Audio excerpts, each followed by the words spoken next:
This is Guanxin, Taiwan's richest neighborhood.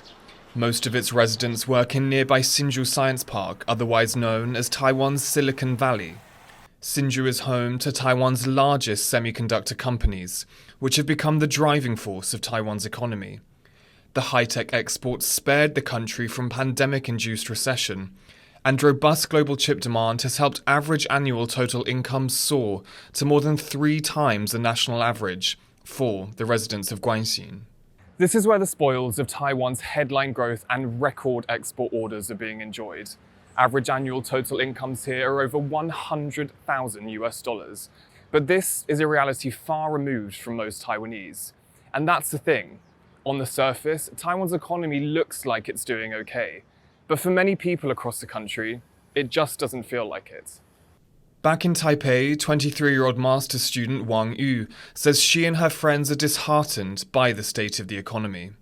With low and stagnant wages, poor work-life balance and house prices at unattainable levels. My friends and even I don't think that economic situation in Taiwan cannot provide us a better life. Many of us are quite pessimistic about our future. For Wang Yu and her friends, that pessimism became more acute during the pandemic, as the high-earning chip companies saw profits soar, whereas lower-income industries like services bore the brunt of restrictions. 造成很多的这种从业人员他就是没有工作那因此这种两极化的现象特别也容易让这个年轻人在对未来感到彷徨还有不确定。 American Tyler Prohaska has lived in Taiwan for 6 years and chairs an organization that advocates for universal basic income in Taiwan.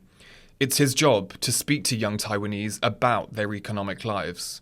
Poverty is not the issue in Taiwan. It is an issue, but it's not the issue. For most people, it's that they are stagnant. Their life is not really moving or progressing. There are some that say Taiwan's comparatively strong economic growth over the past 2 years marks a turning point for this problem.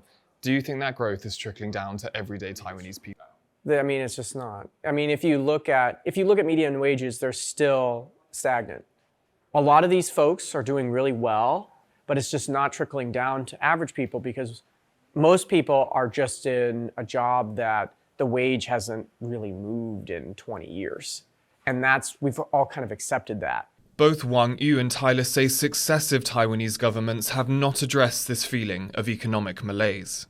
台湾的政治情况非常的复杂，就是人民不愿意去有蓝绿议题上的争执，以至于人们会对于这种事情避而不谈。政治人物他们做的够不够？他们其实是会提，但是只是空头支票而已。 If I see one more, Instagram banner celebrating the GDP, I'm going to lose it because they know better. Nobody's feeling that. You can look at the polls. Most people don't feel that GDP increase. TaiwanPlus reached out to Taiwan's Economy Ministry and National Development Council for comment on this story, but has not yet received a response.